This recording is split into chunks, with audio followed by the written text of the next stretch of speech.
principios del siglo XX, la maternidad se convirtió en un eje central de la sociedad, pues se esperaba que se creara una raza colombiana más pura, alejada de las negritudes o del mestizaje. Por esto la mujer literalmente se convertía en una fábrica de bebés que en últimas daba a la patria campesinos, soldados y militantes para las guerras civiles y luchas sociales que se empezaban a gestar a principios del siglo XX. Así pues, el tema de la maternidad también comenzó a vincularse al arte. Es por esto que Sandra Pedraza y Astrid Giraldo afirman que a principios del siglo XX, el país se enfrentó a un problema poblacional ocasionado por las guerras, las epidemias, la alta mortalidad y la baja esperanza de vida. Ante esta situación se llegó a la conclusión de que para alcanzar el progreso se debía detener la mortalidad, mejorar la calidad de vida e incrementar la fecundidad. La maternidad se convirtió entonces en un propósito nacional. Se ensalzó a las madres como molde de la raza y se desarrollaron todo tipo de discursos, de profilaxis y de procedimientos que las convirtió en una especie de heroínas nacionales.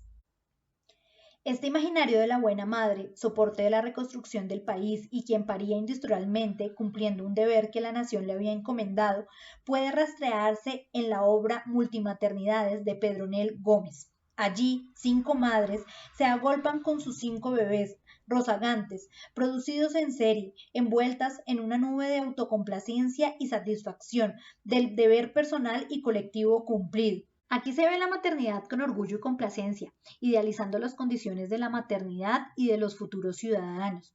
Sin embargo, si analizamos la obra dentro de un contexto más realista, la maternidad no es como la pinta González, y menos para la madre soltera o la campesina. Así entonces, vemos el contrapunto de Débora.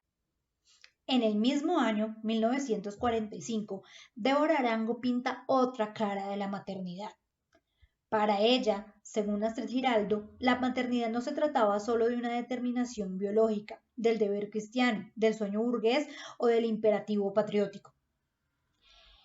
En Madonna del Silencio, es una madre que pare a su hijo en el suelo, tal vez en la calle. Es un alumbramiento primitivo, brutal, de un cuerpo sin maquillajes ni corsés, y del que nace un pedazo de carne, sin rizos, manitas blancas ni escarpines. Es una mujer sola, como la mayoría de sus otras mujeres, frente a la realidad corporal y orgánica de la maternidad. Está fuera de los discursos románticos, populistas, médicos o higiénicos del momento. No hay aquí sonrisas, sábanas blancas, camas esterilizadas, manos médicas, anestesia ni recompensas. Es que no hay lugar para esta madre en esa sociedad que la ha tirado brutalmente a ese rincón a donde no llega la luz eléctrica ni los biberones. Tampoco lo hay para ese hijo que sin asistencia clínica sale de sus entrañas.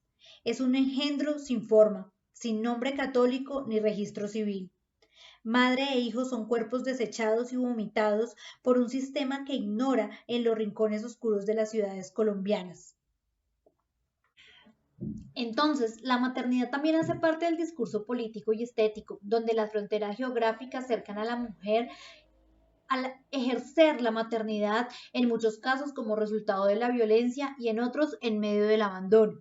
Y de allí que la mujer, como dadora de la vida, se ve enfrentada a dilemas y diferentes ejercicios de dicho poder. No podemos desconocer que sobre esta caen problemas, caen responsabilidades, recaen los juzgamientos por ser muy fértil o por decidir abortar. No quiere decir que el padre, como ente formador de esa vida, esté excluido de ciertas decisiones. Sin embargo, la sociedad se ha encargado de volcar sobre la mujer por su capacidad biológica una carga moral, una carga de poder diferente sobre la maternidad. En cuanto a esto, Giraldo dice: cuando se descifró el mecanismo de la ovulación y se descubrió que el orgasmo no era una condición indispensable para la fecundación, se aceptó como una ley de la naturaleza que la mujer era un ser menos sexual, restándole el placer femenino al sexo. Le queda solo la función reproductiva y se concluye que la mujer es menos apasionada y moralmente más apta. Esta nueva concepción terminó por idealizar a la mujer y romantizarla, no dejándole otro camino que el matrimonio, la reproducción y la perfección moral.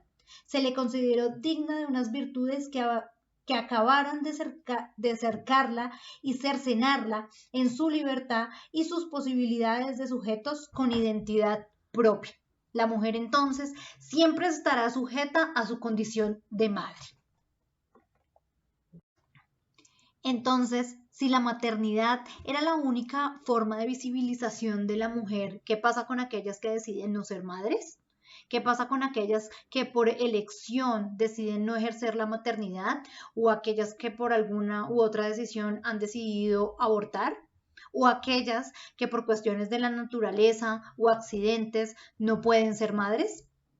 A propósito de esto, Frida Kahlo nos retrata en sus pinturas sus dolores, la decepción y la culpa por no poder engendrar una vida.